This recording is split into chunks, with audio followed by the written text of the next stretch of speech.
Hi everybody, welcome back for another video. Today I'm going to talk about something a little bit different. I'm going to be talking about what place does less lethal have within the spectrum of force that we use, and are we really thinking about less lethal in the right terms? And I know that's very vague, but so let me get right to it.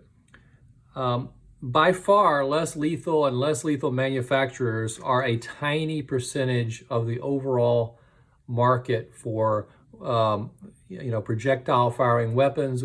Firearms by far eclipse less lethal weapons, and that's just always the way it is, and that's the way it will be, unless some less lethal tool turns out to be such a game changer that it is like when Glock came along, and it came along with the polymer frame, and then the Glock took off and everyone started copying them. If there's someone in less lethal who does that and they come along and they're a game changer and everything happens, maybe less lethal will gain traction. But we choose less lethal for our self-defense and think with the rationale thinking, if we're using our burner, we're using our Grimburg, and I have these for example today.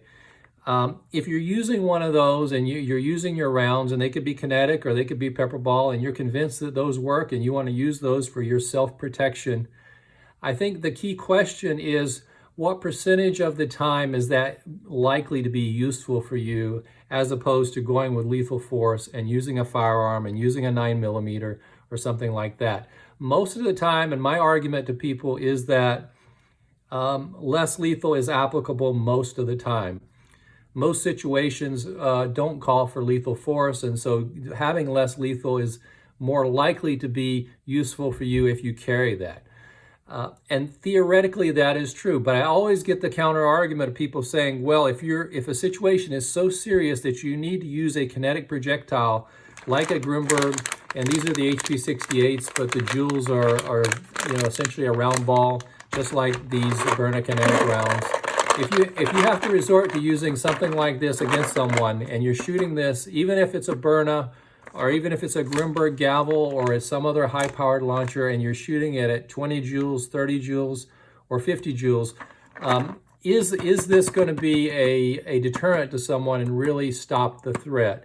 And if so, how is that going to be looked at? If you're successful, how is that going to be looked at in the eyes of the law? I think most people believe that you get a break. If you use less lethal, you're legally wise, and I always argue that it's legally wise to use these when you need to use them. But the situation can arise where there are a lot of folks who believe that you should only use these if it is essentially a lethal threat. And in that case, if you had a firearm, you would be justified to use your firearm. So for them, there is a very narrow margin for actually using a less lethal launcher, and that less lethal launcher is an alternative essentially to a firearm, and it's an unfavorable choice. And there is probably a little window where the less lethal launcher might find value and might legally be okay. The alternative is that, like we normally have been thinking, is that there's a wide margin for using the less lethal. You can use it for a range of very minor things, all the way up to something that could be almost lethal, and you could use it under a wide range of spectrum. I have always thought that is generally the case, but at the same time, using less lethal does not give you a license to use more force than necessary. If your less lethal launcher is capable of delivering really serious joules and force on someone, and you use that for someone in a situation that did not warrant even that level of force, you should be using something like pepper spray. You should be trying to de-escalate the situation. So it is probably not any better than using a firearm in that situation. It is a very fine line.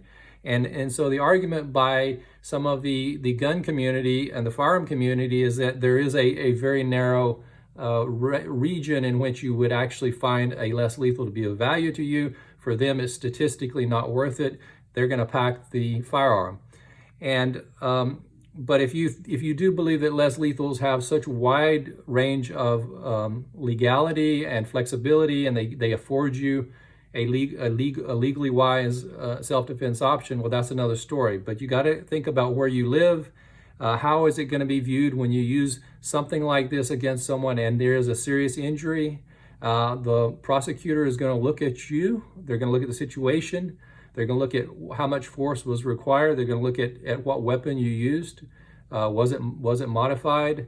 And they're going to try to understand the situation better, and they're going to be looking for reasons to prosecute. That's their job. That's what they do. So anytime you fire a projectile at someone, there are some that argue if you're going to be firing a projectile at someone, it needs to be a serious enough situation that you need to be going in fear of your life, and you're using something that will get the job done. Using a less lethal weapon in some people's mind is essentially acknowledging that the situation was not a threat to your life, so you choose to use something of lesser force, and by doing so, you're making yourself more culpable to the crime, and you're basically acknowledging that you used something on someone that you probably didn't need to.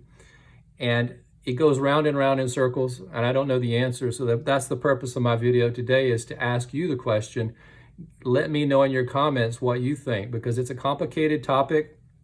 There's many ways to look at this. The less lethal community is thriving and is growing, but is still a minuscule proportion of the self-defense community.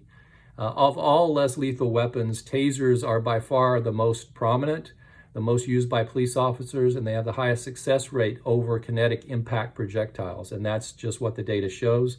I will be going over some data in a future video, and I'll be going through the various methods that are used and some of the statistics. It might be a little dry, but I think is really important information. But let's think about this, because we use less lethal, we make a choice, and we say we're going to go less lethal because we think it's wise, it'll keep us out of trouble.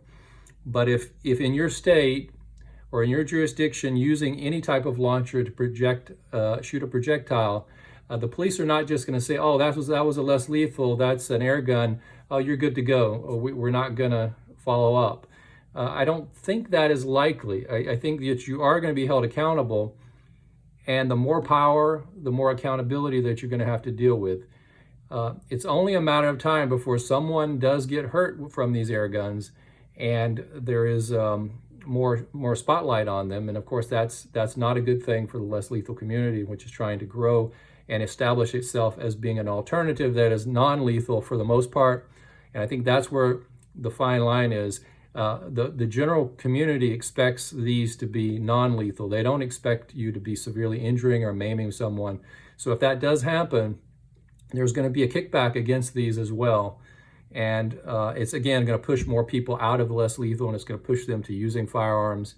And a lot of times these are gateway. Berna even acknowledges that their pistol is essentially a gateway to a firearm. Most people do get one of those, they get comfortable with it, and after a while the power feels really weak. They want something more, and a lot of times they go to a firearm and they're shopping for a pistol. So it gets people more comfortable, it brings in more firearm users, and it actually pulls people out of less lethal. So less lethal seems to be more of a transient community. People come in and then they might migrate to more powerful weapons. But less lethal itself, I think, has a niche, but how big is it? Is it really big or is it really small? That's the key question. And it's really all in the eyes of the beholder at this point, but at some point there will be legal precedent, and that legal precedent will define the less lethal community at some point. So let's all try to get ahead of that in our thinking and anticipate what might be coming. Let's have a rigorous discussion. Let me hear it in the comments. And as always, everybody take care. Choose your method of self-defense wisely. Be safe and take care.